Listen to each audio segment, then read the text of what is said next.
Never go to the farm. Catherine, promise me. These statements, delivered with unusual intensity, were among the very few demands Joshua, my husband, made during the 24 years we were married. I had consistently honored his request, even when my curiosity bothered me during the infrequent times he spoke of his Canadian upbringing on a property he had abandoned. However, Joshua was now deceased, claimed by a heart attack that neither I nor anyone else had anticipated. After 24 years of marriage, I found myself a 52-year-old widow, accompanied by a hostile daughter and a feeling of emptiness where certainty once resided in my chest. Mrs. Mitchell. The voice of Joshua's lawyer, Mr. Winters, interrupted my thoughts. We were situated in his wood-paneled office 2 weeks following the funeral. The finality of death was reduced to signatures and paperwork. Mr. Winters mentioned one remaining item and then asked viewers to please like and subscribe to the channel and to note their location in the comments. He then pushed a small box across his desk. Inside the box was an old brass key fastened to a maple leaf keychain and a sealed envelope bearing my name written in Joshua's meticulous script. I inquired about the items, rotating the heavy key in my palm. Mr. Winters, adjusting his glasses, informed me that my husband had acquired a property in Alberta, Canada, 3 years earlier. Based on his instructions, I was only to be told of its existence after his death. The deed had been legally transferred into my name, and all taxes were settled for the next 5 years. I struggled to comprehend the idea of a property in Canada, as Joshua owned nothing outside of our current residence. It was called Maple Creek Farm, and apparently it was his childhood residence, though the deed showed it had changed ownership several times before Joshua repurchased it. This was the farm he had told me not to visit. The location that caused his usually gentle expression to harden whenever it was brought up. Mr. Winters then quietly stated that there was something else I needed to know, Mrs. Mitchell. The property's value had increased considerably recently, and there had already been inquiries regarding its availability. I questioned how a farm could be considered valuable. Mr. Winters confirmed that it was valuable because significant oil deposits had been found in the area approximately 18 months prior. My husband had rejected several proposals from energy corporations. My mind raced with unanswered questions. Joshua had never mentioned oil, money, or the acquisition of any property. We lived comfortably from his engineering salary and my earnings as a high school English teacher, but we were far from wealthy. I wondered how he could afford to purchase a farm and why he kept it hidden from me. I carefully opened the envelope. The letter began, "My dearest Catherine, if you're reading this, then I've left you too soon. I'm sorry. There's so much I should have shared with you, but I couldn't bring myself to face it. The farm now belongs to you. I spent the last 3 years transforming it from the broken place of my youth into something beautiful. Something deserving of you. Joshua wrote, I know I forced you to promise never to go there. I am releasing you from that promise now. In reality, I am requesting that you visit it just once before making a decision about its future. He mentioned that a laptop was located on the main house's desk. The access code was the date we first met, followed by my maiden name. He concluded, I love you, Kat, more than you'll ever realize, Joshua. I held the letter tightly in the chest, but my tears, even deceived to surprise me. I ultimately declared, I must see this location. Mr. Winters nodded and said, of course. He warned me that Joshua's Canadian family was contesting the will. His brothers claimed he was not mentally capable when he repurchased the family estate.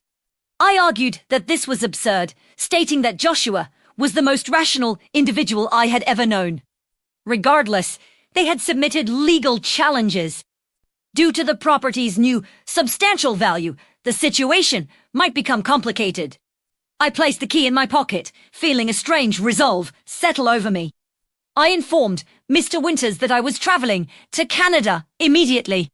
48 hours later, following quickly arranged flights and an extended drive through the Albertan landscape, I found myself standing before commanding wooden gates. The gates were marked Maple Creek Farm in wrought iron.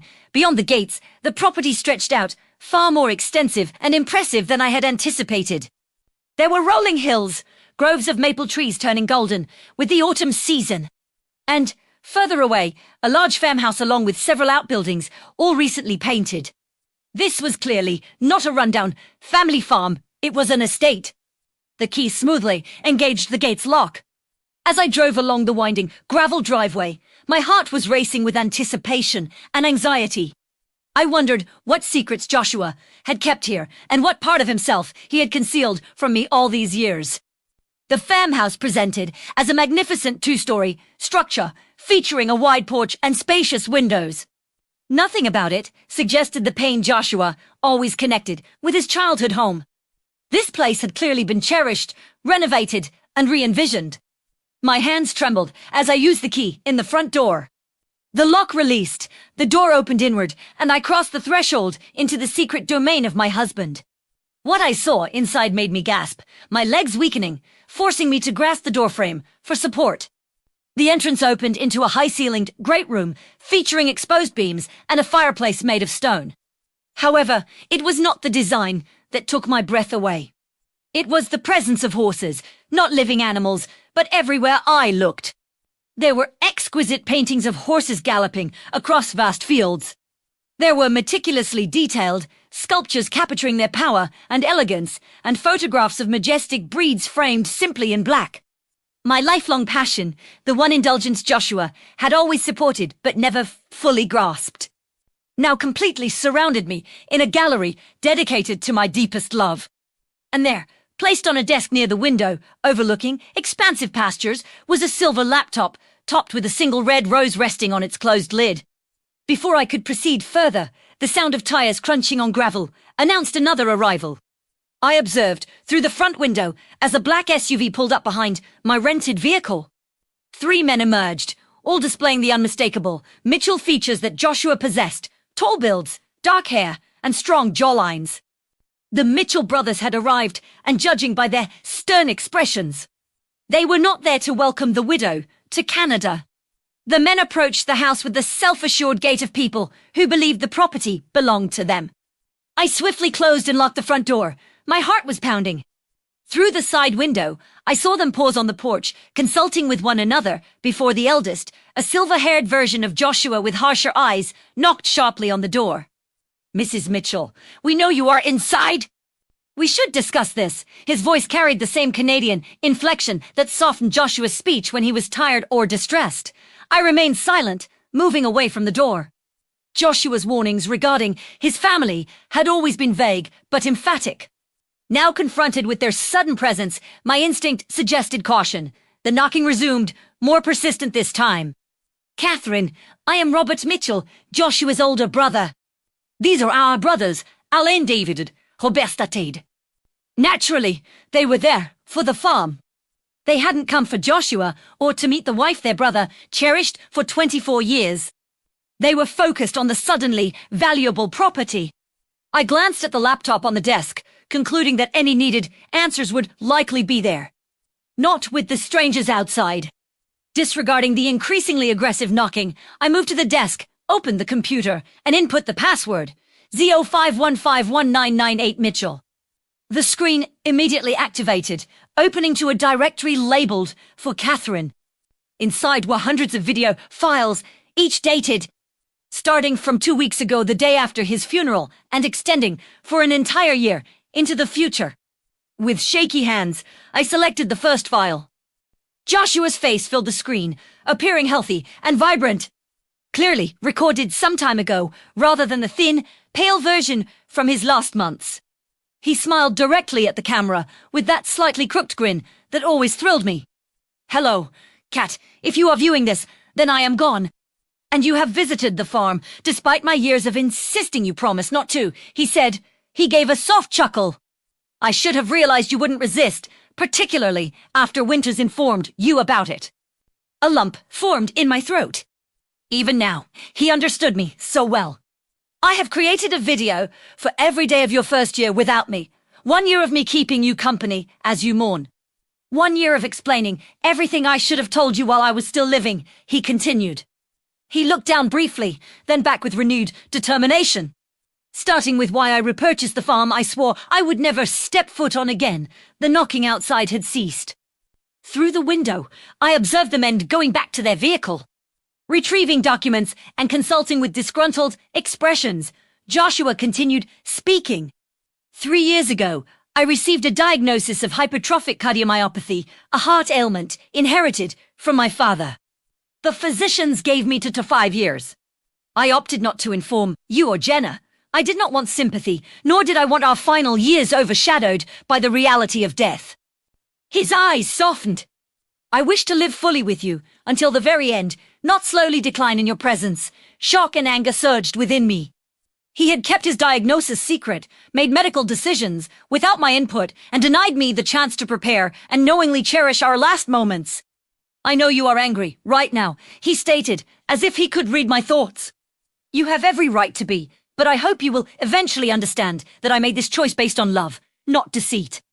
The men outside were now making phone calls, pacing the gravel drive with the frustrated energy of entitled individuals being obstructed. When I received my diagnosis, I decided to utilize the remaining time I had to create something significant for you. You always expressed a fondness for horses and frequently spoke of eventually having land where you could raise them. Therefore, I located the last place anyone would expect me to go, the farm I had escaped from at age 18, vowing never to return. He moved the camera closer. What my brothers do not know is that I legally purchased the farm from our father before his death. The old man was financially ruined after numerous failed ventures, drinking away the family assets. He sold it to me for a fraction of its worth, desperate for money, making me swear to keep it secret from my brothers, who still believed they would inherit it someday. This revelation clarified the legal challenge. They assumed they held rights to property that Joshua had legitimately bought. The farm was dilapidated when I purchased it, cat, just like when I was a child. Every time I took a business trip over the last 3 years, I was actually here, managing renovations and constructing something specifically for you. Outside, the brothers had approached the door once more. This time, Robert, the eldest, held a document, apparently a court order against the window, for me to view. Joshua continued in the video, his expression growing stern. My brothers will try to take it. They never desired the farm until the discovery of oil in the region last year. Suddenly, the worthless property they mocked me for buying became valuable. They will attempt every measure to seize it from you. One of the brothers was using his phone again, ending the call with a look of triumph. In the bottom drawer of this desk, there is a blue folder containing every legal document you require. The farm is definitively yours. I ensured that, Joshua asserted. His expression softened again. But Kat, whether you choose to keep it or sell it is entirely up to you. I built this place for you, filled it with beauty for you, but I do not want it to become a burden, another vehicle. A police cruiser, marked with Royal Canadian, mounted police insignia, was approaching the driveway. The brothers watched its arrival with satisfied looks. Joshua mentioned one final item.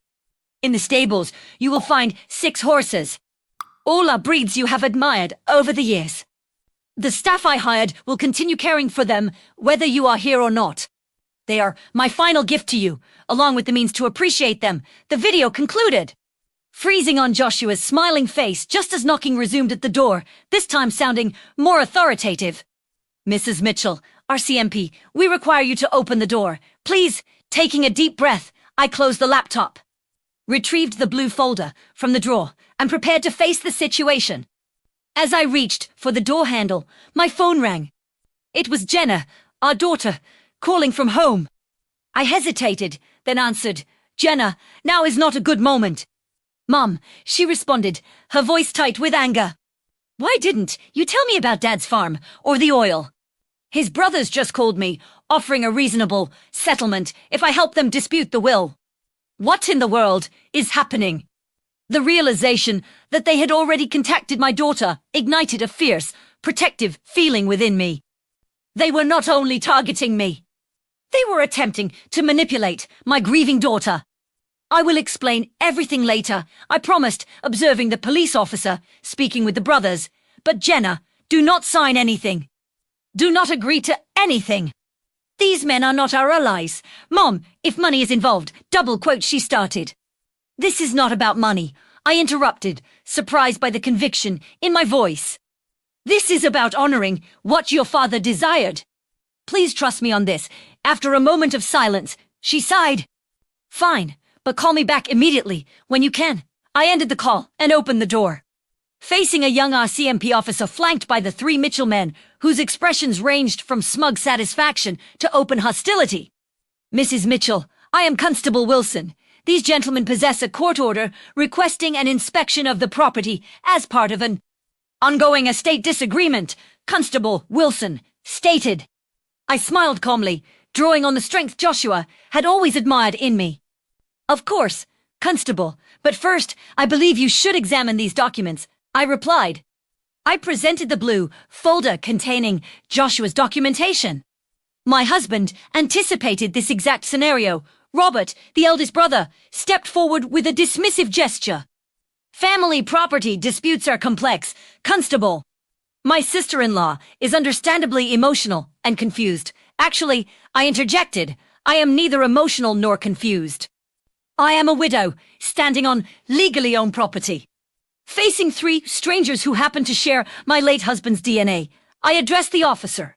And I would appreciate it if you would review these documents before allowing anyone onto my property. The constable accepted the folder, maintaining a neutral expression as he began reviewing the contents. The Mitchell brothers exchanged looks, their confidence noticeably wavering for the first time. I reflected on Joshua's video. The secret he kept to spare Jenna and me unnecessary heartache and the magnificent gift he had created during his final years. Whatever strategy his brothers employed, I was determined not to lose this final, tangible expression of my husband's love without a battle. The constable looked up from the documents, his expression having changed.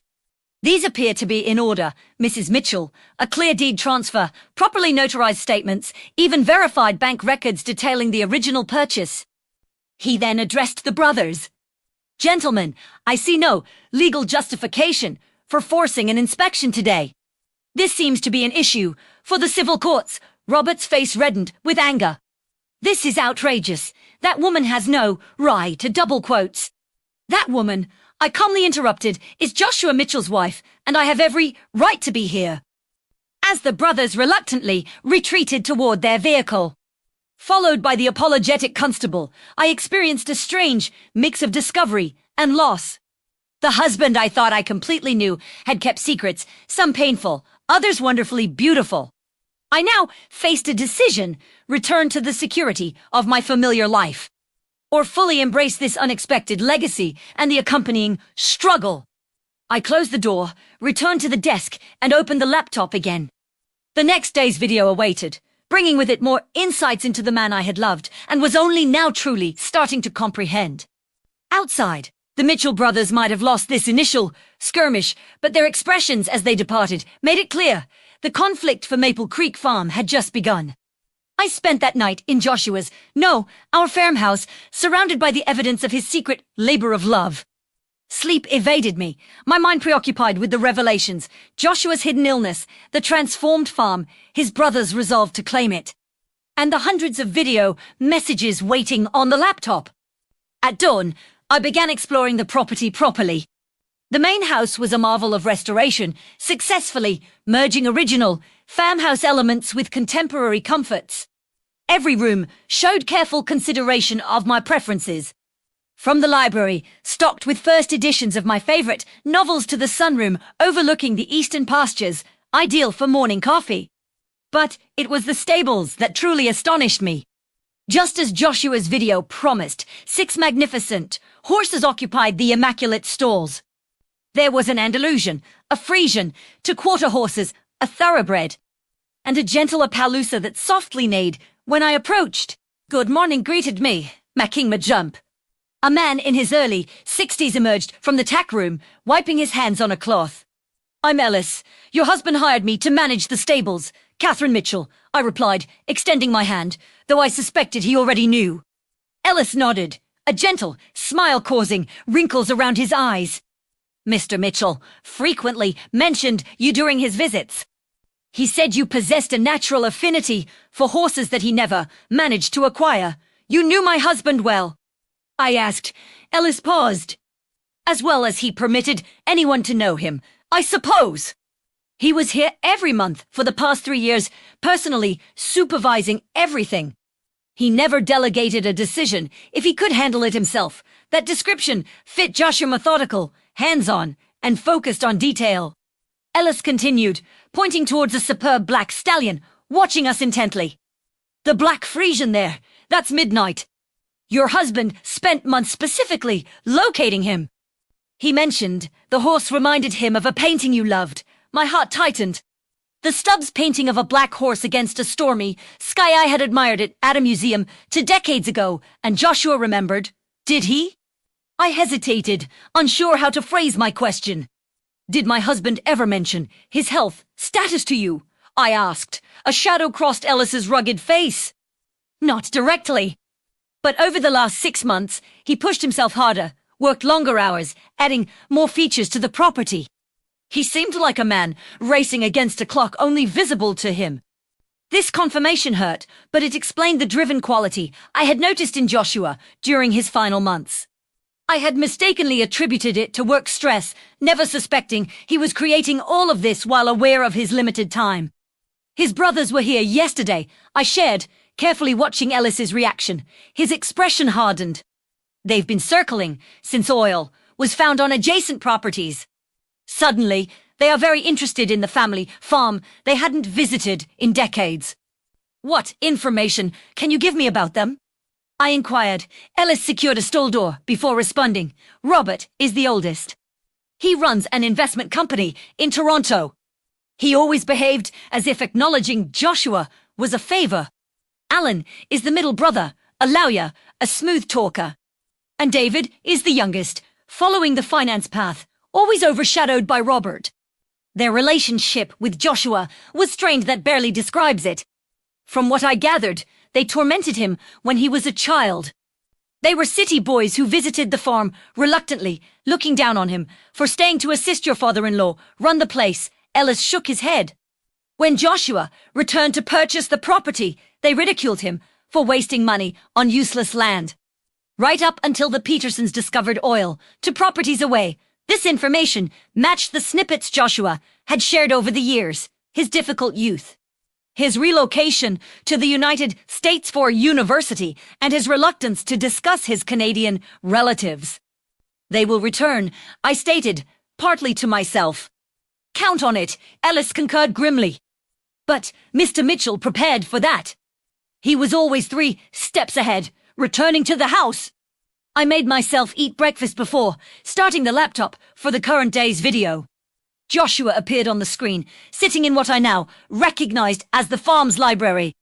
Good morning, Cat. I hope you slept well in our new home. He greeted me, flashing the crooked smile I intensely missed.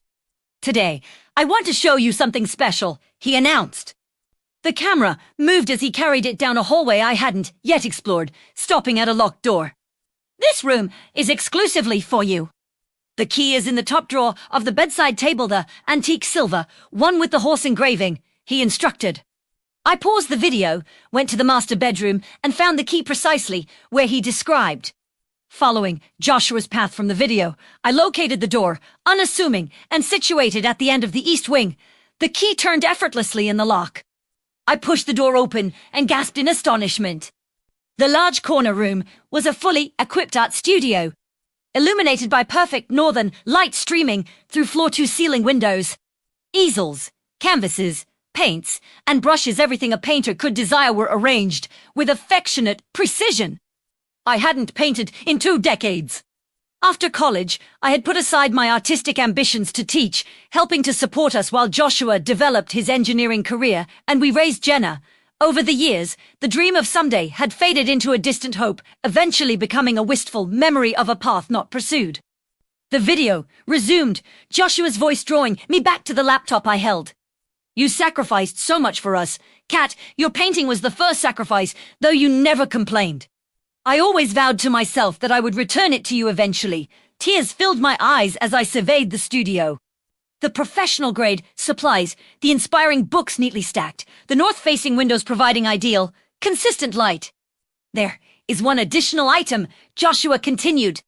Check the cabinet positioned beneath the window seat, Joshua advised. I approached the cushioned window seat, which overlooked the eastern pasture, now golden in the morning light. Built into the wall, beneath it was a cabinet I likely would have overlooked without direction. Inside lay a flat archival box. With trembling hands, I lifted the lid and then sank to my knees in shock. My paintings, dozens of them, all the work I had created in college. Pieces I believed had been lost during our various moves over the years. Joshua had carefully preserved them, protected them, and kept them safe for 20 years until he could present them to me in this perfect environment. On top of the stack was a small canvas I instantly recognized, my final project before graduation. It was a self-portrait young woman looking ahead, her eyes bright with potential.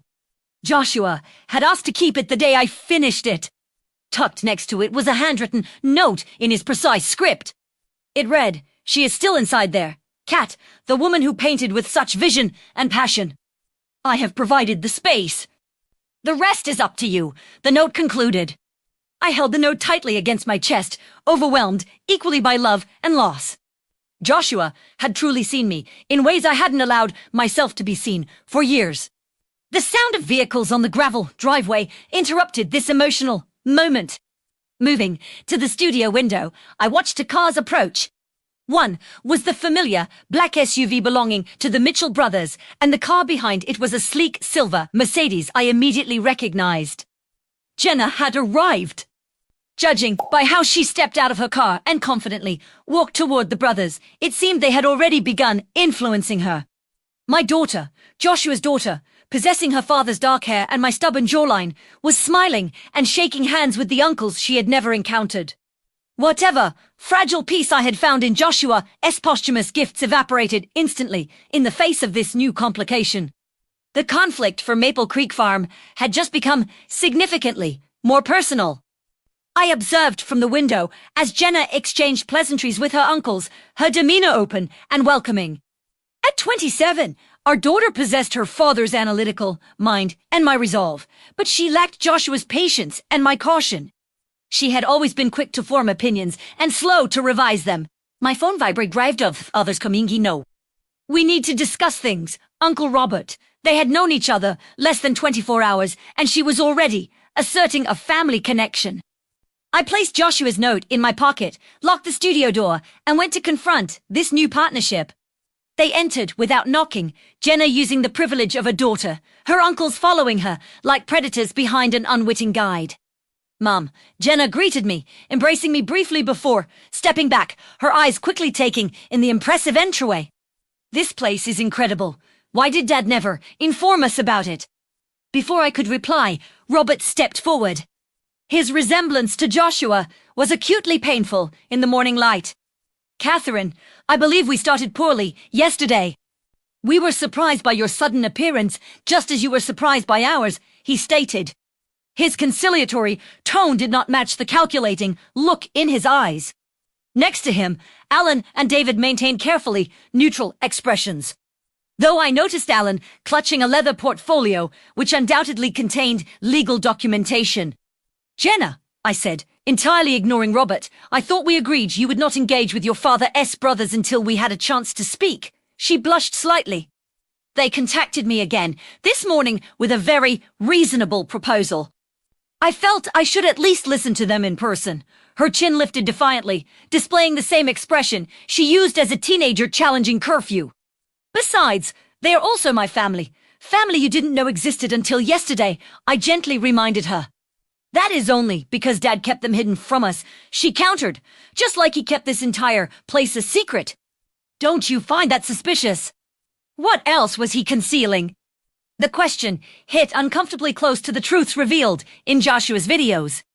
He had hidden his disease, his property purchase, and his restoration of my artistic dreams, but his motivations stemmed from love, not deception.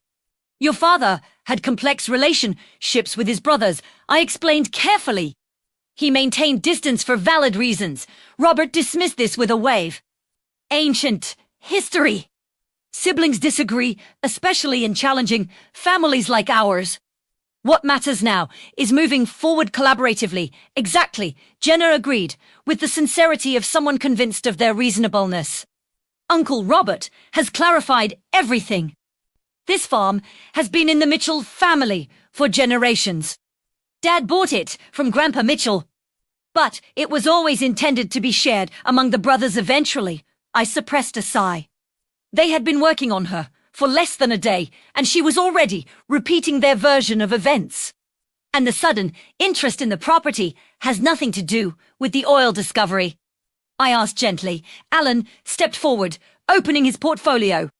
The mineral rights situation is merely one part of the complex legal landscape.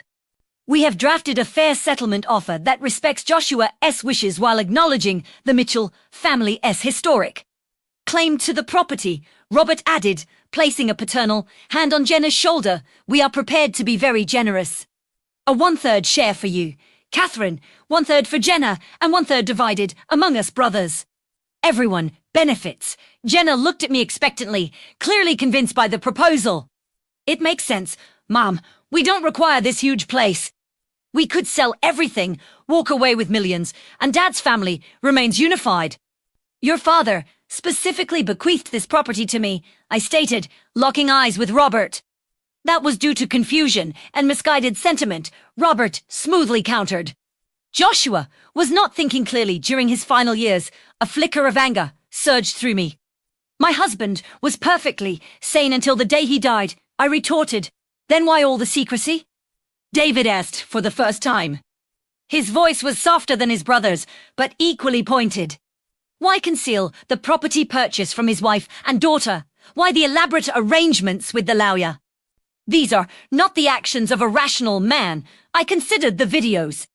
The restored farm, the art studio, each item, meticulously planned as a final tribute. Nothing about it suggested confusion or compromised judgment. Mom, Jenna interjected, her voice now softer. I know this is difficult. Dad left both of us, and now we are uncovering all these secrets, but this offer is financially sound. We would both be set for life. The door behind them opened, and Ellis appeared, looking concerned. Is everything acceptable, Mrs. Mitchell? Ellis inquired. I noticed the vehicles arriving. The brothers turned, clearly irritated by the interruption. Robert narrowed his eyes. This is a private, family discussion. Ellis is my employee, I stated firmly. He is welcome in my home. Actually, Alan interjected. His employment status is among the disputed assets awaiting resolution of our legal claim. Ellis maintained his position. Mr. Mitchell hired me personally, made me promise to look after the property and Mrs. Mitchell, should anything happen to him. We will be reviewing all staff appointments, Robert said dismissively. I felt I had heard enough. I believe it is time for you to leave. All of you. I pointedly looked at the brothers, then softened my gaze toward Jenna. Except you, of course. You are always welcome to remain. You're not even considering their offer. Jenna asked incredulously. I will review any written proposal with my own legal counsel, I replied. But I will not be pressured inside my own residence. Robert's facade of conciliation broke, revealing the ruthless businessman beneath. This property is worth tens of millions, considering the oil rights. We can resolvely, complicatingly. Is that a threat? I asked, with more composure than I felt. A dose of reality, he corrected. You are a high school teacher from Minnesota, facing a legal battle against opponents with vastly superior resources. Joshua may have meant well, but he placed you in an untenable position. I recalled the blue folder with its meticulous evidence. The videos showing Joshua's clear planning, the transformed property representing his ultimate act of love. I believe my husband knew precisely what he was doing, I stated calmly. Now, please depart. Jenna, you are welcome to stay for lunch if you wish. She looked conflicted, glancing between me and her newly found uncles. I think I will leave with them for now.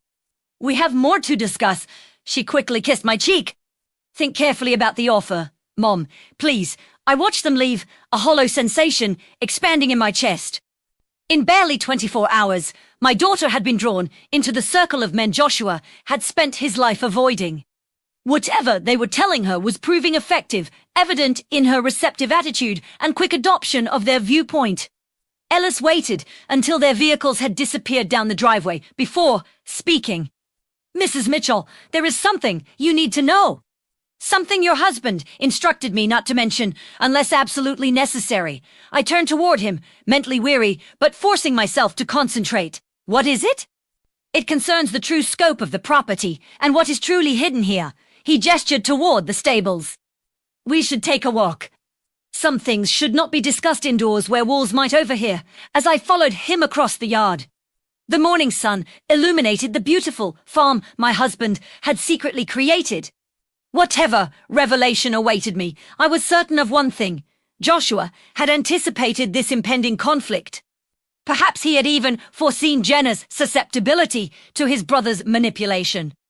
The question was whether he had prepared me adequately to win a fight I had not known was coming. Ellis guided me past the primary stables toward a worn barn I had not yet investigated. Unlike the newly renovated structures on the property, this building maintained its original rustic appearance, deliberately left unimproved to appear insignificant. "Your husband was an extremely careful man," Ellis remarked, producing an old iron key. "After his brother's first visit last year, he became even more cautious. They visited before?" "Joshua never mentioned that," I noted. Ellis nodded grimly. "They showed up unannounced once they heard rumors of the oil discovery on adjacent properties. Your husband was here supervising the construction of the art studio. They didn't recognize him initially. He had grown a beard during his treatment. The casual reference to Joshua's treatment sent a fresh wave of grief through me.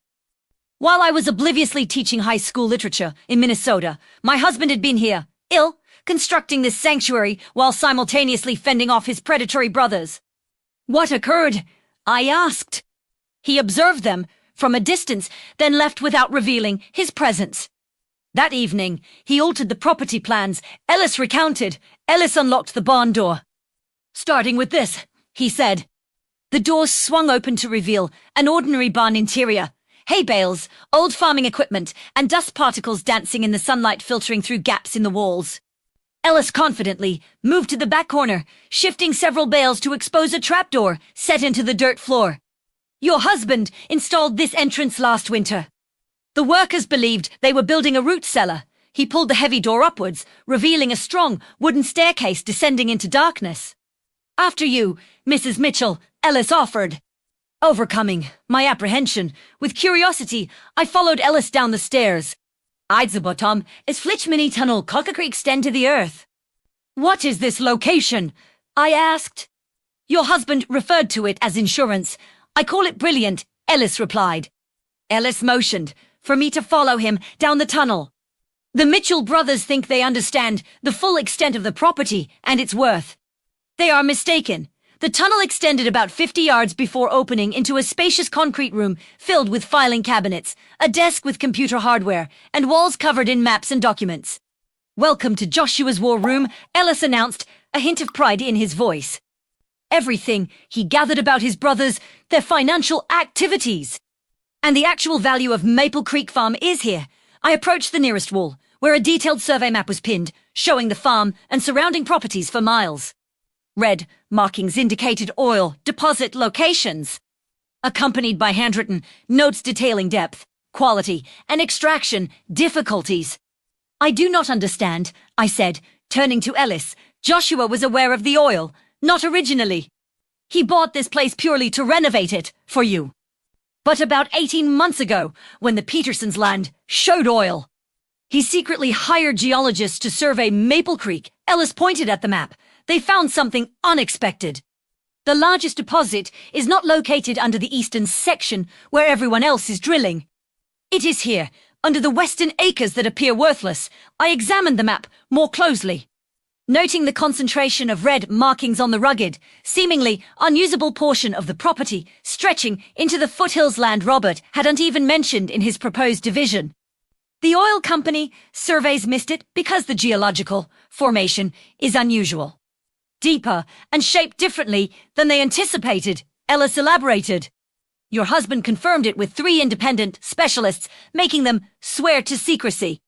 So, The property is even more valuable than his brothers realize. Exponentially. But that is not all, Ellis added. Ellis moved toward a filing cabinet and retrieved a thick folder. Joshua meticulously documented decades of questionable business practices by all three brothers. Tax evasion, insider trading, misuse of client funds, enough evidence to professionally ruin them if it ever surfaced. I went through the detailed documentation, recognizing Joshua's thorough approach to problem solving. There were printouts of emails, financial records, and notarized statements from former staff. He had constructed an undeniable case against his brothers. Why did he collect all this for protection? I asked. Ellis sat at the desk, inviting me to take the other chair. He knew they would pursue the farm once he was gone. He wanted you to possess leverage. I recalled Robert's smug demeanor, Alan's legal maneuvering, and their quick action, turning Jenna against me. He anticipated everything, I concluded. Not absolutely everything, Ellis corrected quietly. He didn't foresee them reaching your daughter so quickly. The reminder of Jenna's apparent betrayal stung. They are manipulating her with partial truths and promises of wealth, exploiting her grief, Ellis commented. She suddenly lost her father. They are offering a connection to him through shared heritage and history. That is a powerful pull for a young woman mourning her dad. He was correct. Jenna had always been her father's favorite, sharing Joshua's analytical intellect and love for complexities. His passing had left her unsettled, vulnerable to anyone offering a link back to him. What should I do now? I questioned, partly to myself. That is continued Elis responded. You could sell everything: property, oil rights, the entire package, and walk away rich, but possibly permanently separated from your daughter. You could legally fight the brothers using this leverage, which might secure the victory, but worsen family conflict. Or, what? I pressed. You could do as your husband always did. Think 3 moves ahead. And find the solution no one expects. I considered this while continuing to examine the war room. On the desk there was a framed photograph I had never seen before. Joshua, as a teenager, standing proudly beside a magnificent chestnut horse, his face radiant with an innocent joy I had seldom witnessed in the man I married. That is Phoenix, Ellis explained, noting where my focus lay. Your husband's horse when he was a boy. The only positive thing in his childhood here, from what he told me. His brothers sold the animal, while Joshua was away at school, just to hurt him. Another piece of the puzzle fell into place. Joshua's support for my love of horses, despite his lack of personal interest. The 6 magnificent animals in the stable were more than a mere gift. They were his way of reclaiming something precious his brothers had stolen from him. I picked up the photograph, and a strategy began forming in my mind. Ellis, does the laptop with Joshua's videos function down here? I asked. He nodded. There is a secure Wi-Fi network running throughout the property. Your husband made certain of that. Good. I need to view the next few videos sooner than planned. Then I require you to arrange a meeting for me, I instructed. With whom? Ellis asked. First, my daughter alone, away from her uncles. Then, my attorney. And finally, I glanced at the wall displaying the evidence Joshua had collected against his brothers. I believe I would like to speak with those representatives from the oil company who have been submitting offers for the property. As Tylees led the secret bunker. You are planning something your husband would undoubtedly approve of. I am planning something worthy of the man who loved me enough to create all of this, I corrected, my voice steady with new determination. And I will require your assistance, whatever you need, Ellis promised. Your husband saved my life years ago. He provided me this job when no one else would give a chance to an ex-convict trying to restart his life. I owe him everything, and by extension, I owe you. This revealed yet another aspect of Joshua I hadn't known. His quiet generosity extended beyond our immediate family, altering lives I hadn't even heard about. As we exited the bunker, carefully disguising the entrance again, I felt a peculiar sense of ongoing partnership with my late husband, rather than the grief that had consumed the recent weeks. He had bequeathed me not only material, assets and security, but also the tools and understanding to forge my own future. The Mitchell brothers believed they were facing an unsuspecting widow out of her depth. They had no inkling of what was coming. Over the subsequent 48 hours, I barely slept, fueled instead by resolve and the increasing clarity of my strategy. I watched a full week's worth of Joshua's videos in a single night, each revealing more of his planning and profound foresight. They will attempt to divide and conquer, he warned in one recording, sounding as if he were addressing my current dilemma directly. Robert will serve as the friendly face, Alan the legal threat, David the quiet observer, and they will target Jenna. She represents their easiest route to destabilizing your position, he explained. In another video, he toured the western part of the property, the supposedly valueless acres his brothers had intentionally excluded from their proposition. This land looks insignificant. Scrubby hills, rocky terrain, difficult accessibility. That is precisely why it is perfect. No one closely scrutinizes what appears worthless. Armed with Joshua's insights and my rapidly growing comprehension of the situation, I arranged to meet Jenna at a small cafe in the nearest town, 20 miles from the farm. This was neutral territory, away from both the Mitchell brothers' influence and the emotional pull of Joshua's sanctuary. She arrived 15 minutes late, adopting a defensive posture even before sitting down. I cannot stay long. Uncle Robert is taking me to meet the family attorney this afternoon, she stated. Oncle Robert eyed gently. You have become quite close in 3 days. She flushed. They have been nothing but welcoming and kind, which is more than I can say for you. You are treating them like adversaries instead of Dad's family. I sipped my coffee, carefully selecting my next words. Do you recall the art history class you took during your sophomore year? The professor discussed perspective, how your vantage point, fundamentally, alters what you perceive. What relevance does that have now? She asked.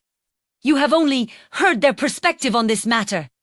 I am asking you to consider that there might be another point of view. Your father's, I explained. Dad is deceased, she said bluntly, sadness flashing across her face, and he obviously didn't trust either of us enough to tell us about this location while he was alive. I reached into my bag and produced a tablet. Actually, he left something for both of us. What is that? She asked. Your father created videos, Jenna. Hundreds of them, messages intended to guide me us after. He was gone. I turned the tablet toward her, opening the specific video Joshua had labeled for Jenna when she needs it. Her face paled. He created videos. He knew he was dying. I revealed softly, finally speaking the truth. He was diagnosed with hypertrophic cardiomyopathy 3 years ago. He chose not to inform us. He wanted to spare us the pain of watching him deteriorate. That is impossible. He would have told me, she insisted, though uncertainty had entered her tone. Watch the video, Jenna, hear it from him, I urged. With trembling fingers, she pressed play. Joshua's face appeared, looking healthy and full of life, his eyes crinkling with his unique smile. Hello, my brilliant daughter. If you are viewing this, I am gone, and knowing you, you are likely upset about all the secrets I kept, he said, giving a soft chuckle. You never enjoyed being kept unaware of anything, even as a toddler. Tears began welling in Jenna's eyes as her father continued speaking. I should have informed you I was ill. I should have given you time to prepare, to ask all those thorough questions you excel at asking, but I acted selfishly. I wanted our final years together to be normal, not overshadowed by my medical diagnosis. I hope you can forgive me for that decision someday, he said. Joshua shifted, leaning closer to the camera. But there is another piece of information you require, something about my brothers that I have never disclosed to you. Our estrangement was not a trivial family disagreement, Jenna. They embezzled my share of our father's estate when I was 19. They utilized my name on forged documents while I was away at college. When I uncovered this and threatened to expose them, they threatened to implicate me as a willing participant. Jenna covered her mouth with her hand, her gaze fixed on the screen.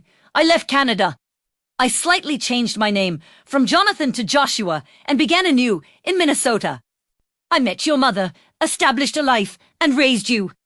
It was more than sufficient. His expression hardened. But my brothers never changed. Whatever they are telling you now, remember this crucial point. They have desired control of the family property for decades. Not out of sentimental attachment, but she agreed. And they will use anyone, including my own daughter, to achieve it, Joshua concluded. The video ended, freezing on his concerned expression. Jenna sat motionless, tears quietly flowing down her cheeks. He was protecting us, she finally whispered. From more than just his illness, I gently confirmed. Your uncles are not the family connection they claim to be. They are opportunists who view you as the easiest route to obtaining what they seek. She wiped her tears, anger replacing her grief. They have been lying to me, haven't they, about everything? She asked. Not everything. The farm is indeed worth millions. That much is true.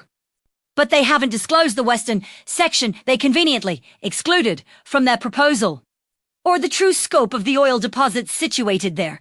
Understanding dawned in her eyes. They are attempting to defraud us. Us? I repeated, a flicker of hope rising. Does that indicate you are back on my side? I asked. Mum, I never abandoned your side. I just double-quote. She paused, looking ashamed. I wanted to feel linked to Dad through his family. They had stories about him as a child, photos I had never encountered. I comprehend, I reassured her, reaching across the table to clasp her hand. Grief renders us vulnerable in ways we cannot predict. But now we must be smarter than they are. Jenna straightened up, her expression transforming from devastation to resolve, so much like her father that my heart ached. What is the next step? She asked. I smiled, feeling the first genuine sense of confidence since Joshua's death.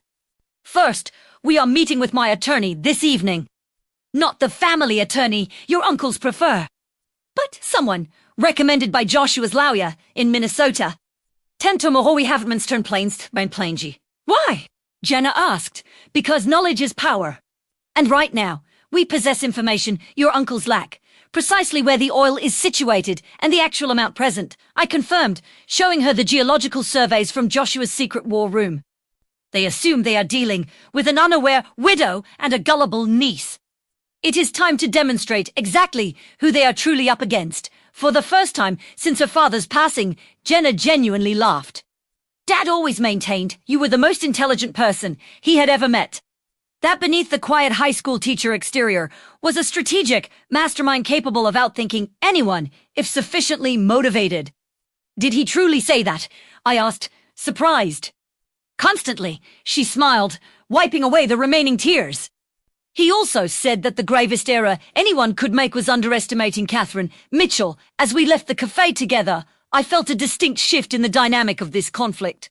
The Mitchell brothers had unintentionally united us rather than dividing us. They had no idea that their apparent initial success with Jenna had only set the stage for their eventual defeat. Later that evening, with Jenna by my side, I presented my complete strategy to the attorney Joshua had chosen for this precise situation. His expression shifted from professional curiosity to undisguised admiration as he comprehended the full scope of my plan.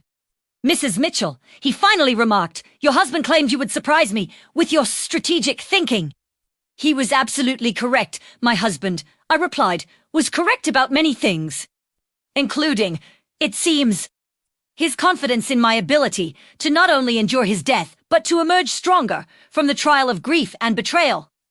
The Mitchell brothers arrived at Maple Creek Farm exactly when expected, 10 o'clock a.m. sharp. 3 days after my meeting with Jenna, the black SUV approached the gravel driveway with the confidence of men who considered victory a mere formality. Following them was a silver Mercedes I didn't recognize, likely their attorney or financial advisor. I observed from the great room window. I was dressed not in the casual attire they had previously seen, but in a tailored suit I had specifically acquired for this meeting. Appearances are crucial when orchestrating a coup, and I intended to present myself not as a mourning widow, but as the formidable adversary Joshua had always known me to be. They are here. I called to Jenna. She emerged from the kitchen, looking equally professional in a dark blue dress, prominently displaying her father's watch, one of his most cherished belongings, on her wrist. Ready? She asked, her expression a mix of nervousness and determination. Completely, I replied, squeezing her hand. Remember, allow them to talk themselves into a compromising position. First, Ellis appeared from the back of the house. The others have arrived through the service entrance. They are prepared in the dining room, as you requested. I nodded in appreciation. Perfect timing. The doorbell rang, and Ellis moved to open it with the professional respect of a caretaker, fully aware of his role in this meticulously planned performance. Good morning, gentlemen. Mrs. Mitchell and Miss Jenner anticipate your arrival. This way, please. I heard him greet them. They entered with the easy self-entitlement of men accustomed to dominating spaces. Robert led, followed by Alan with his perpetual legal portfolio, and David brought up the rear. Behind them walked a silver-haired man in an expensive suit, radiating corporate authority. Catherine, Robert nodded in acknowledgement, his smile not reaching his eyes. We appreciate you consenting to this meeting. This is Harrison Wells, CEO of Northern Extraction. We thought it would be beneficial to have an industry expert join our discussion regarding the property's potential. So, they had brought an oil executive to try and intimidate me with industry jargon and market assessments. Predictable, how considerate. I responded pleasantly. I have prepared the dining room for our discussion. Shall we proceed? Première escade. I led them through the house, noting their appraising looks at the renovations Joshua had completed. In the formal dining room, a large table was set with documents placed at each setting. Along with water carafes and coffee, serviced the image of professional readiness. Please be seated. I gestured. I believe we have much to cover. As they settled into their chairs, still exuding confidence, I remained standing at the head of the table. Before we commence, I stated, I want to express my gratitude for your previous proposal. It was quite informative. Robert's smile broadened, clearly misinterpreting my comment as surrender. We are pleased you have had time to consider our offer. With Mr. Wells' expertise, we can discuss the most advantageous arrangement for dividing the property's assets. Yes, division, I mused, picking up a remote control from the table. That is precisely what I intend to discuss. I pressed a button and a hidden screen descended from the ceiling at the far end of the room. The brothers exchanged startled glances. Clearly, they had not anticipated this level of preparation. If you would focus your attention on the presentation, I continued, clicking the remote again. A detailed map of Maple Creek Farm appeared on the screen, showing property boundaries, geographical features, and geological formations. This represents the comprehensive survey of Maple Creek, I explained. All 2,200 acres, not just the eastern 800 acres mentioned in your proposal. Alan shifted uncomfortably. The western section is suitable for developed rocky terrain. We excluded it merely for simplicity. How thoughtful, I smiled. Except for one minor detail. Another click overlaid the map with oil deposit locations. This was the complete geological survey from Joshua's war room, showing the massive reserve located beneath the supposedly worthless western acres. Harrison Wells abruptly sat upright in his chair, his professional composure vanishing as he leaned forward, studying the projection with sudden, intense focus.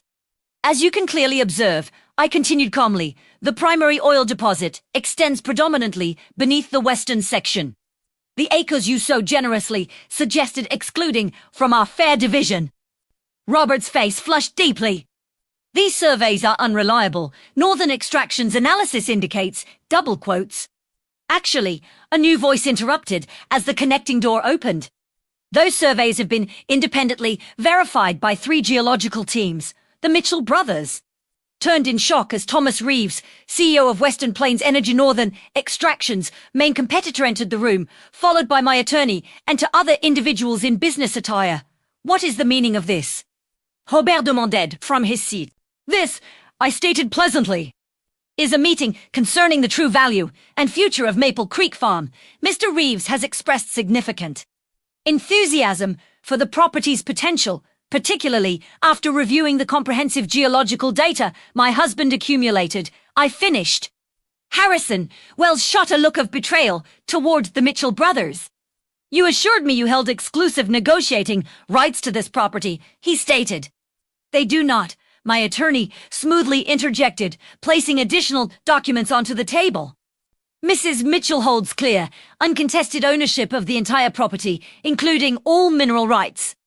The documents presented to you by the Mitchell brothers possess no legal validity whatsoever. Robert slammed his hand onto the table. This property has been part of the Mitchell family for generations. Joshua had a moral obligation. Moral obligations. Jenna spoke for the first time, her voice firm despite her white-knuckled grip on her water glass. Like the moral obligation you owed my father when you stole his inheritance, or forged his signature on loan documents, or threatened to involve him in your financial crimes if he exposed you, Jenna asked. The brothers froze, their faces drained of color. What exactly is she referring to? Harrison, Wells inquired, looking increasingly unsettled. Perhaps these will clarify the situation, I suggested, nodding to my attorney. He distributed sealed envelopes to everyone seated at the table. These were copies of documentation my husband had preserved concerning specific historical transactions involving Mitchell family assets.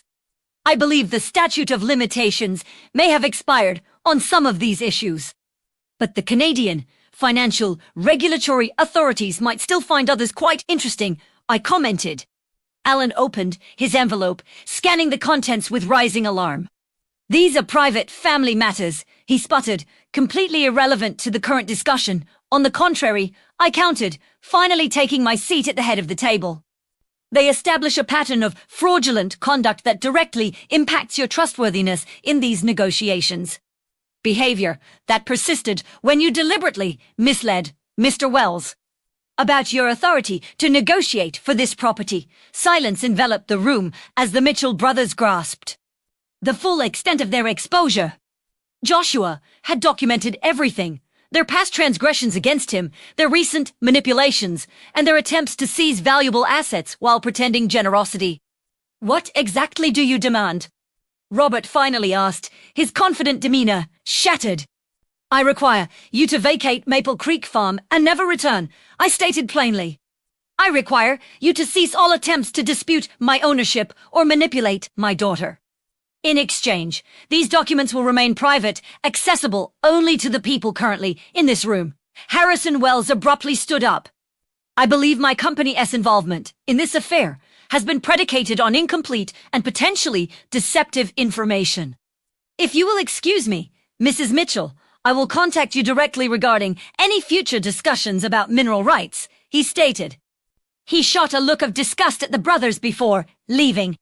Robert's expression hardened as he watched his oil company ally depart. You have no understanding of what you are doing, Catherine. The costs for extraction in the western section are prohibitive. The logistics alone, double quotes. Actually, Thomas Reeves interrupted. Western Plains has developed new extraction technology specifically suitable for these particular geological formations. We are prepared to present Mrs. Mitchell with an offer that acknowledges both the challenges and the exceptional potential of this property. As the meeting proceeded, transitioning from the Mitchell brothers' intended takeover into my carefully executed counteroffensive, I glanced at Jenna across the table. Her slight smile communicated everything: pride, vindication, and the poignant acknowledgement that Joshua had prepared us for this moment even from beyond his death. By the time the Mitchell brothers left 2 hours later defeated, exposed, and legally bound by the settlement agreement my attorney had prepared in advance, the future of Maple Creek Farm was secured exactly as Joshua had foreseen. It was not divided among greedy relatives, nor sold to the highest bidder, but preserved as a legacy for the family he had chosen and cherished, Jenna and me. As the vehicles vanished down the driveway, Ellis appeared beside me. Your husband would be immensely proud, he said quietly. You outmaneuvered them precisely as he believed you could. I watched the dust settle on the driveway, feeling a strange mixture of emotions: triumph mixed with grief, strength emerging from vulnerability. We are not finished yet, I responded, considering the videos still awaiting me on Joshua's laptop and the future stretching ahead. This was merely the initial skirmish, but it was one we won decisively. Utilizing weapons Joshua had painstakingly prepared and drawing upon the inner strength he had always seen in me. Even when I failed to see it myself, the weeks following the Mitchell brothers' defeat moved quickly, occupied by practical matters. There were legal documents finalizing our settlement, meetings with Western Plains Energy to structure a mutually beneficial extraction agreement, and a careful inventory of everything Joshua had created at Maple Creek Farm. Jenna remained with me throughout. Her initial anger about her father's secrecy evolving into deep appreciation for his foresight. We established a routine of watching his daily videos together each morning, both of us finding comfort and direction in his posthumous presence. "Did you have any indication at all?" Jenna inquired one evening as we sat on the porch watching the sun descend behind the western hills containing our newfound wealth. "Any suspicion that Dad was ill or planning all this?" I carefully considered the question, searching my memories for overlooked signs. There were minor things that now make sense in hindsight. His insistence on updating our wills 3 years ago, the way he would sometimes look at us during dinner, almost memorizing our faces, his sudden interest in photographing mundane moments. "I thought he was simply experiencing a midlife appreciation phase," Jenna said, smiling sadly. "In a way, he was," I responded, "just not for the reasons we assumed." I sipped my tea, recalling the biggest change, the way he stopped procrastinating. "Your father always put off personal matters until someday we would take that European trip. Someday he would learn to sail. Someday we would renovate the kitchen. Tend Sudan with things like acquiring this property." Jenna, "Creating something enduring." Precisely. I agreed. I attributed it to him finally feeling financially secure enough to pursue some dreams. I shook my head, still processing the immensity of what he had kept hidden. I never imagined he was in a race against time, building a legacy because he knew he would not be here to witness its maturity. The representatives from Western Plains Energy were stunned when I presented my conditions for accessing the oil beneath our land. Instead of selling the mineral rights outright for a lump sum, as most landowners did, I insisted on a structured agreement prioritizing environmental protection, employing sustainable extraction techniques, and establishing a substantial trust for restoration once the oil was depleted. Mrs. Mitchell, their lead negotiator, had commented, "These terms are highly unusual within the industry. Then perhaps the industry requires more unusual terms," I had countered, channeling Joshua's quiet self-assurance. "The oil has been present for millions of years. It can remain there until we agree upon responsible methods for its retrieval," I declared. "Tommy surprise trive" was a zeroed rather than scurried prose. "Your husband mentioned you majored in environmental science before switching to literature," he noted. "He said you would insist on doing this correctly, not just profitably." Another element of Joshua's planning was revealed. He had clearly communicated with carefully selected industry leaders, establishing the groundwork for the negotiations he knew would follow his death. 1 month after successfully claiming my inheritance, I stood inside the art studio Joshua had created. Sunlight streaming through the north-facing windows, illuminating a blank canvas on the easel. After decades away from painting, I had finally picked up a brush again, initially hesitantly, then with increasing confidence. Today's subject patiently waited in the paddock, visible through the studio windows. The subject was Midnight, the magnificent Frisian stallion Joshua had acquired because it reminded him of a painting I had admired 20 years earlier. Alice had been teaching me to write again.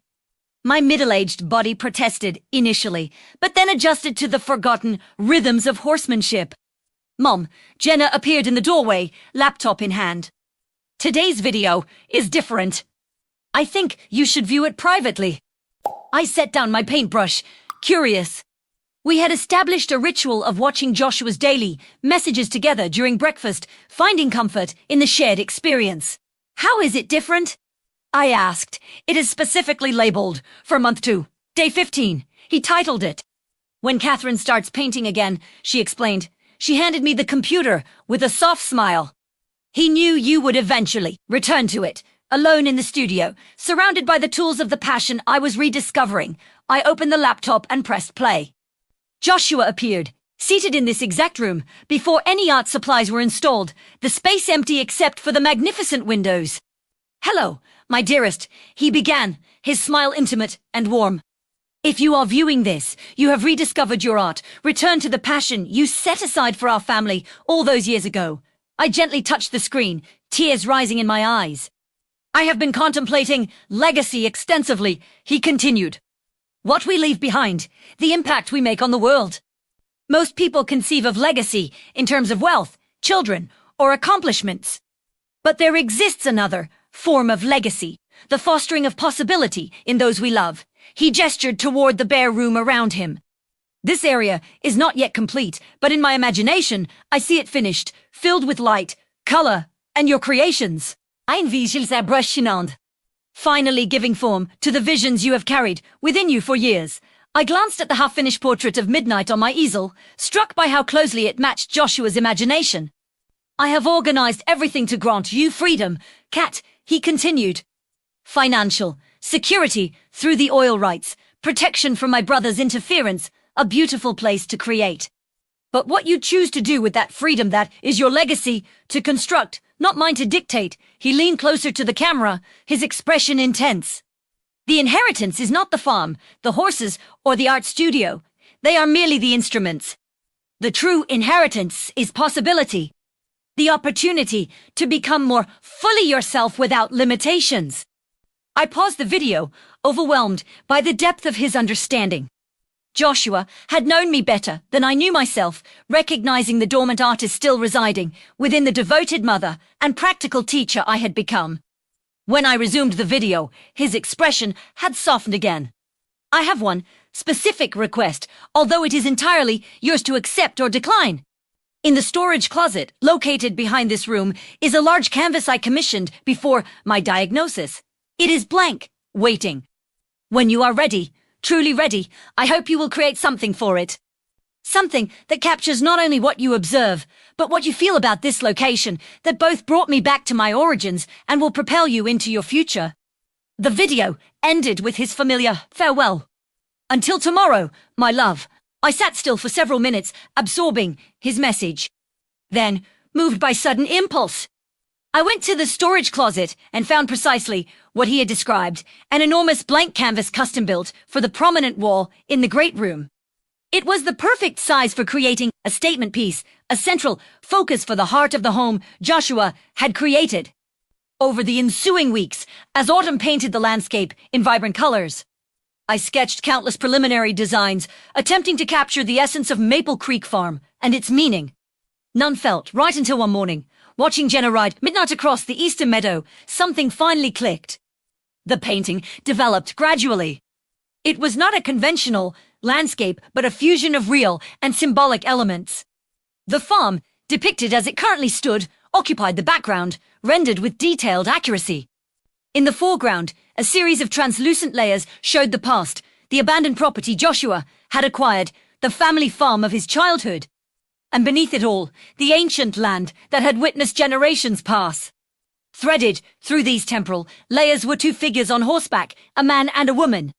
Their features indistinct enough to represent both specific individuals and universal journeys. Behind them, barely noticeable unless one knew to look, was a third figure, a young woman forging her own path forward. When the artwork was finally complete, Ellis assisted me in hanging it in its designated place in the great room.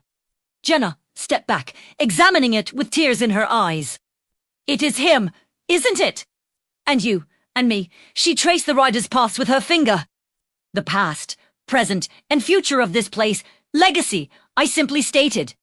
"Not what is left behind, but what continues forward." That evening, as I watched the sunset from the porch of what was now definitively my home, I felt Joshua's presence not as a memory or a phantom, but as a continuing collaboration. He had provided me not just material stability, but a foundation for reinvention. The freedom to discover the person Catherine Mitchell could become without the constraints of circumstance. The oil would ensure financial security for future generations. The farm would evolve based on our careful management, and I would continue bringing beauty into the world through my newly recovered talents. constructing my own legacy alongside the one Joshua had so meticulously prepared. The video for the next day waited on the laptop inside, another moment of connection and guidance across the boundary separating us. But increasingly, I found myself anticipating the future rather than dwelling on the past. Thankful for his foresight, yet eager to write the upcoming chapters of this unexpected narrative myself. The Forbidden Farm had transformed into sacred ground. It was no longer a location of pain and secrets, as Joshua had once known it, but a sanctuary of opportunity, his final and greatest gift to me. Winter arrived at Maple Creek Farm with dramatic splendor. Pristine, snow blanketed the rolling pastures, ice crystals formed delicate designs on the windows, and smoke curled from the stone chimney into the crisp Alberta air. I had opted to remain through the season instead of returning to Minnesota. Compelled to experience the full cycle of seasons on this land that had become my unexpected residence. Jenna had reluctantly gone back to her life in Minneapolis. Her marketing firm was unwilling to grant her an indefinite extension of her leave. Our daily video ritual persisted via FaceTime. The three of us remained connected, Jenna in her urban apartment, me in the Farmhouse living room, and Joshua's recorded presence bridging the distance of time and space. The western hills are especially beautiful after a fresh layer of snow, Joshua remarked in today's video, filmed exactly 1 year ago in the same room. If Ellis has maintained the snowmobile in the equipment barn, take it up to the ridge overlooking the valley. The view at sunrise makes the early wake-up worthwhile. I smiled, amused by his continued ability to anticipate my experiences. Only yesterday, Ellis had mentioned the snowmobile and offered to show me the winter trails Joshua had mapped across the property. 6 months had passed since my confrontation with the Mitchell brothers. True to the settlement agreement, they had kept their distance, although my attorney occasionally forwarded correspondence from their legal team. These were technical inquiries regarding property boundaries, as Western Plains Energy initiated preliminary work on the eastern boundary of the farm. The oil extraction project was progressing with deliberate caution. The company was honoring our unusual arrangement that prioritized environmental protection over fast profit. Thomas Reeves had become an unanticipated ally. His initial business interest gradually evolved into genuine respect for the sustainable method Joshua had conceived and I had insisted upon. Me fun are my thoughts. Jenna's name flashed on the screen. Is everything all right? I answered immediately, concerned by the unexpected call, as our daily video chat was scheduled hours later. I'm uncertain, she replied, her voice strained. I just had a strange visit from Uncle David. My grip tightened on the phone. David, what did he want? Officially, he came to apologize for his involvement in attempting to manipulate me against you, she explained. She paused. But something felt wrong about the whole conversation. He kept asking subtle questions about the farm, whether I visited frequently, if I had observed any unusual activity around the property. Did you reveal anything? I asked. Of course no non-commiters lowered. Mom, I suspect they are plotting something. This felt like reconnaissance. A chill unrelated to the winter temperature went through me. The Mitchell brothers had been suspiciously quiet in recent months. Perhaps too quiet for men accustomed to fighting relentlessly for what they wanted. I will inform Ellis and step up security, I assured her. And I will have my attorney remind theirs of the terms of our agreement. There is something else, Jenna added hesitantly. David mentioned that Robert has been ill. Some heart condition requiring surgery.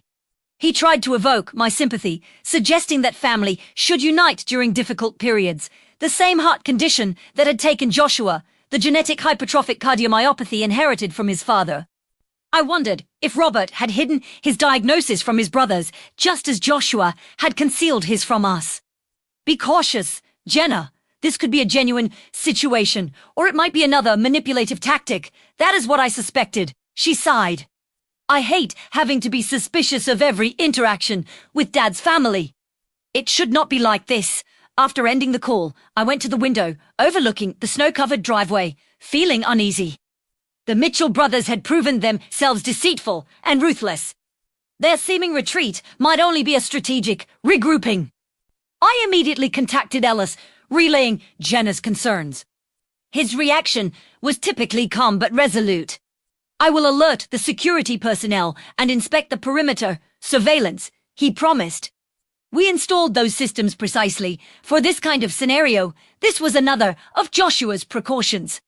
Discreet but extensive security across the property, with cameras monitoring all entry points and motion sensors covering the most vulnerable approaches. At the time, I had deemed it excessive.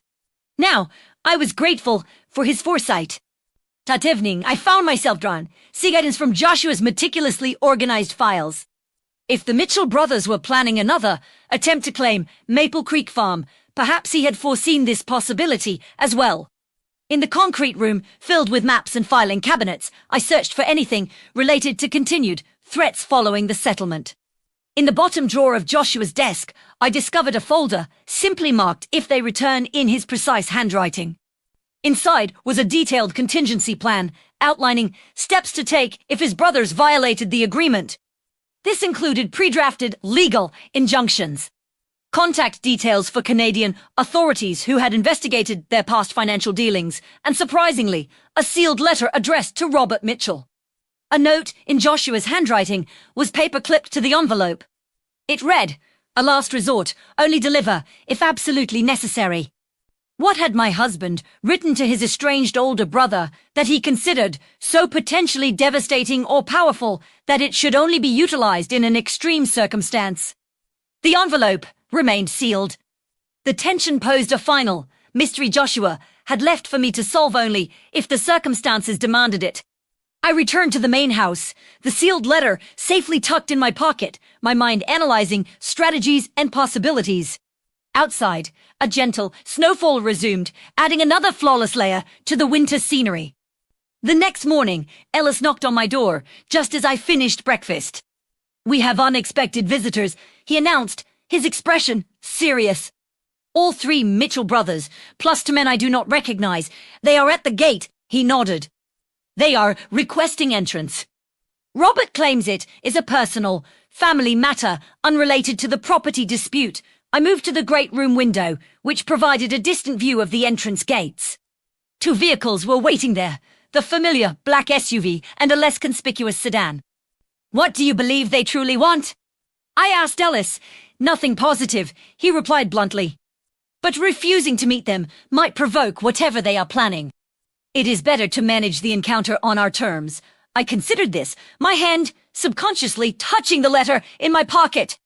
"Instruct security to remain vigilant, but out of sight. Permit them only access to the main house. No access to any other buildings." As Ellis went to deliver these instructions, I called my attorney to inform him of the surprise visit. Then I called Jenna to warn her that her uncles had appeared at the farm less than 24 hours after David's seemingly casual visit to her. "Do you want me to come?" She immediately asked. "I can board the next flight." "No," I decided. "Remain where you are." This might be precisely their goal, to isolate both of us here, separated from our legal support system, through the window. I watched the gates open, permitting the two vehicles to drive up the long driveway. Bracing myself, I went to my bedroom to retrieve one additional item Joshua had left for confrontations of this nature. It was a small digital recorder disguised as a decorative brooch. Whatever the Mitchell brothers intended, I planned to have a recording of every word. When the doorbell rang, I was waiting calmly in the armchair, facing the entryway of the great room. The recorder pinned to my sweater and the mysterious letter safely in my pocket. Ellis opened the door with professional courtesy, ushering in our unwelcome guests. Robert entered first, appearing noticeably thinner than at our previous meeting. His skin somewhat greyish beneath his tan. Alan and David followed, their expressions carefully neutral. The two strangers came in last.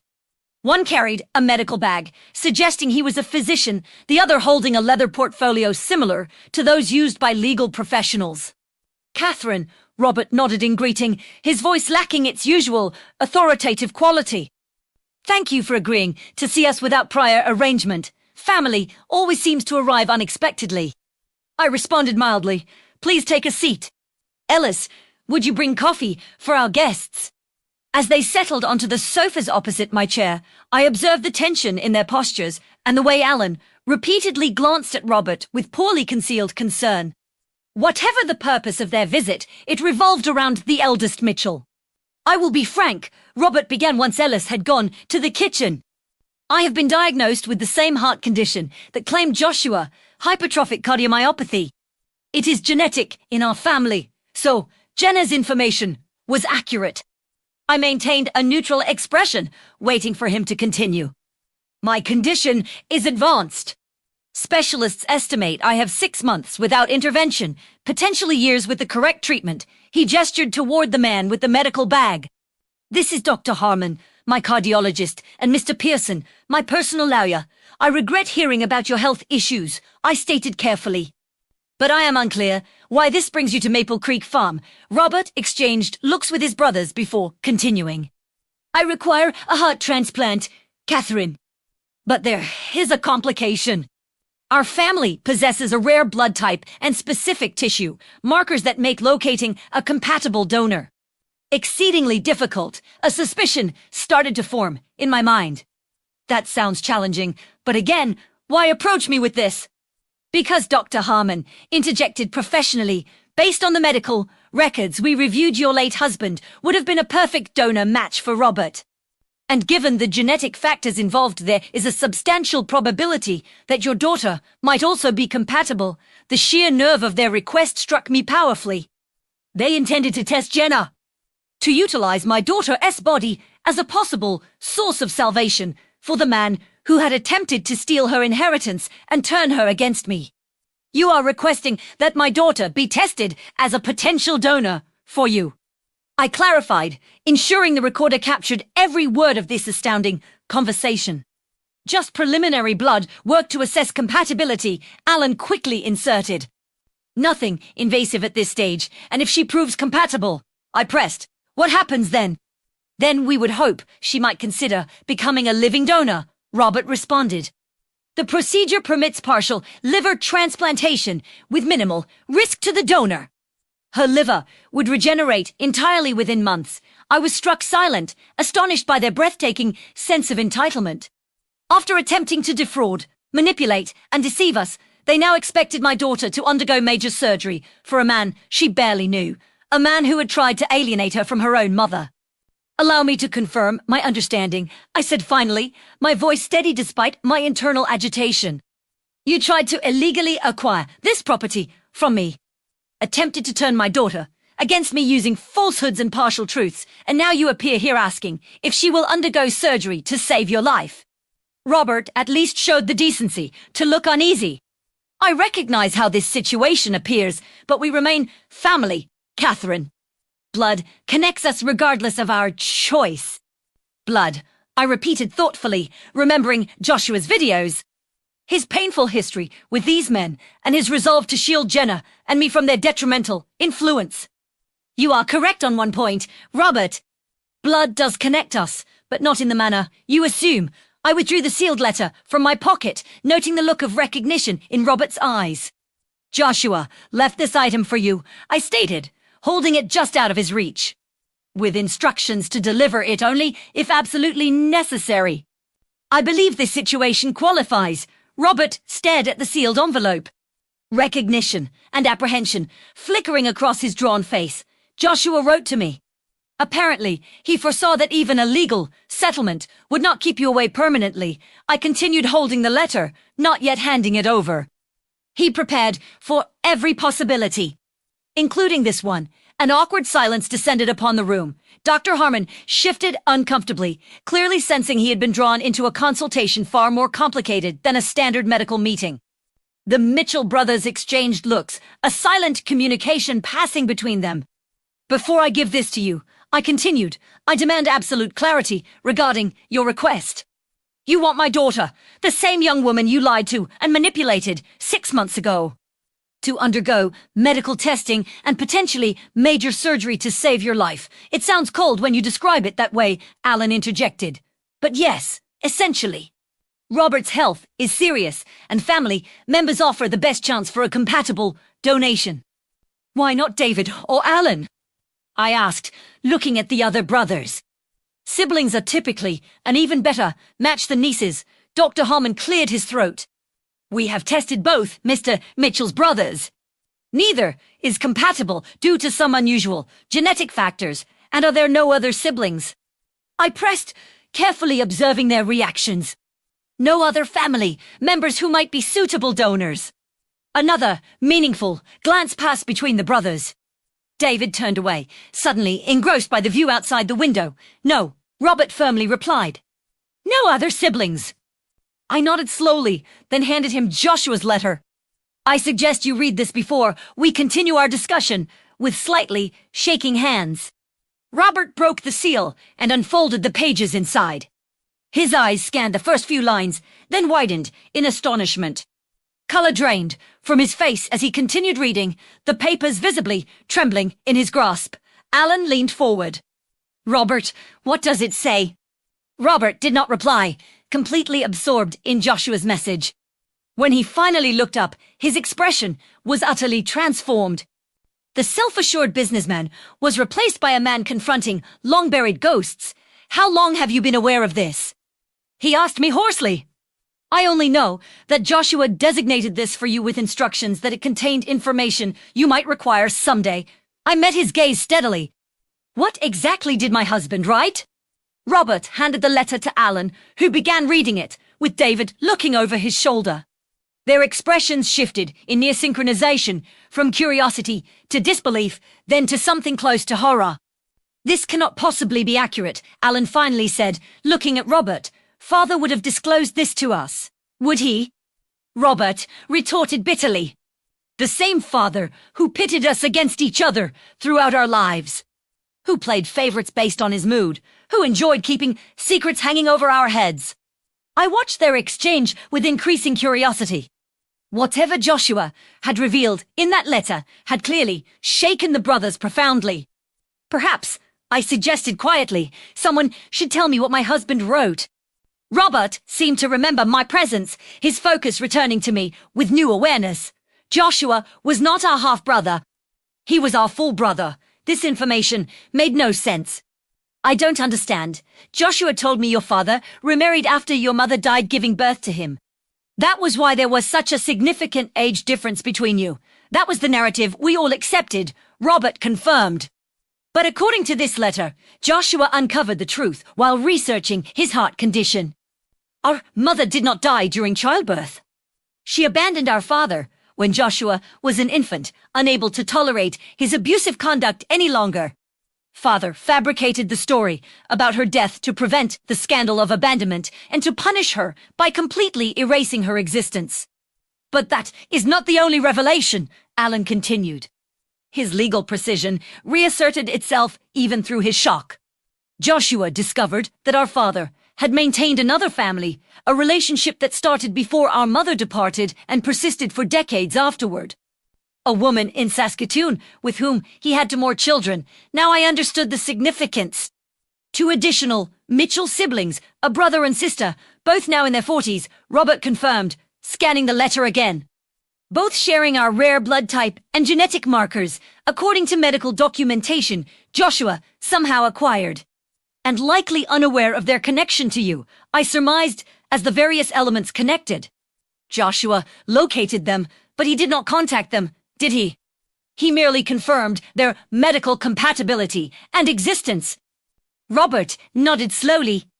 According to this, he even had their contact details verified annually by a private investigator, ensuring the information remained current. In case one of you ever needed what you are currently requesting of Jenna, I finished for him. A compatible donor from family you never acknowledged. The irony was staggering. The Mitchell brothers had come to request potentially life-saving organ donation from my daughter, the niece they had attempted to defraud and manipulate. While unknown, full siblings existed who might offer the exact same medical match. There is more, David quietly added, having taken the letter from Alan. Joshua writes that he only discovered all this following his own diagnosis. He was already planning Maple Creek Farm for you, Catherine. But learning about these other siblings strengthened his determination to fully break away from the Mitchell family legacy of manipulation and secrets. He states that he wished to create something truthful and transparent to leave behind. Something constructed on love rather than obligation. Tears stung my eyes as I recognized my husband's core values in those words. Even after death, he was instructing all of us about truth and integrity. So, I stated finally, it appears you have alternatives to approaching my daughter to half-siblings who share your medical markers. Strangers, Robert weakly protested. We do not even know these individuals, and whose responsibility is that? I challenged. Your father chose to keep them secret. You and your brothers chose to treat Joshua as less worthy than yourselves. Now you must confront the ramifications of those choices. Dr. Harmon cleared his throat again. Forgive me, but from a medical viewpoint, any potential donor should be contacted without delay.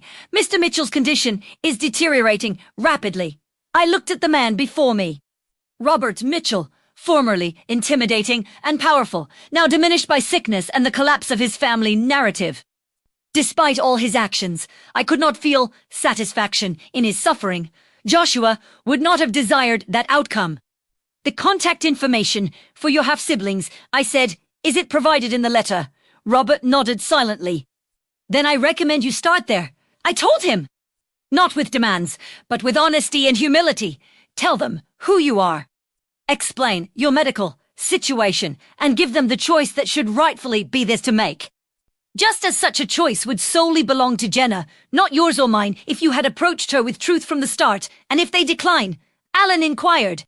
Then Jenna will be free to decide for herself if she wishes to be tested, I responded. But she will make that decision with full awareness of all the facts and available alternatives. No pressure, no manipulation, no lies. The Mitchell brothers accepted this silently. The family resemblance between them and my late husband was suddenly more pronounced in their humbled expressions.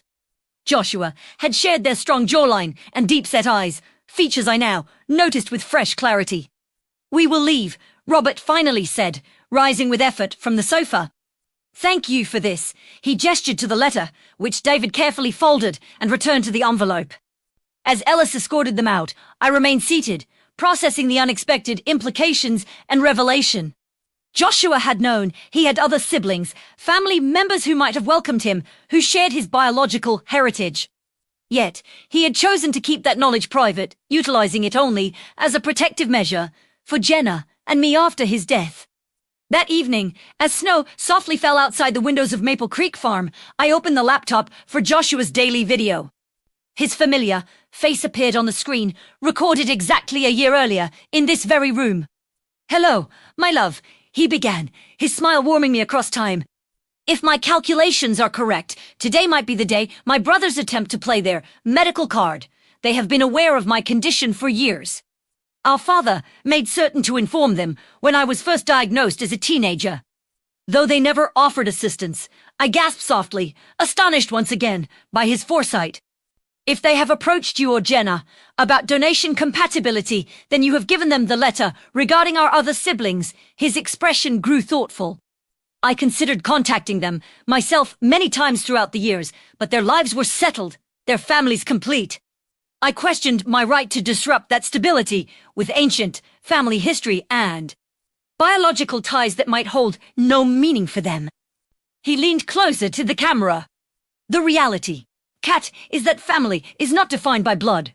It is defined by choice. I chose Jenna and you as my family.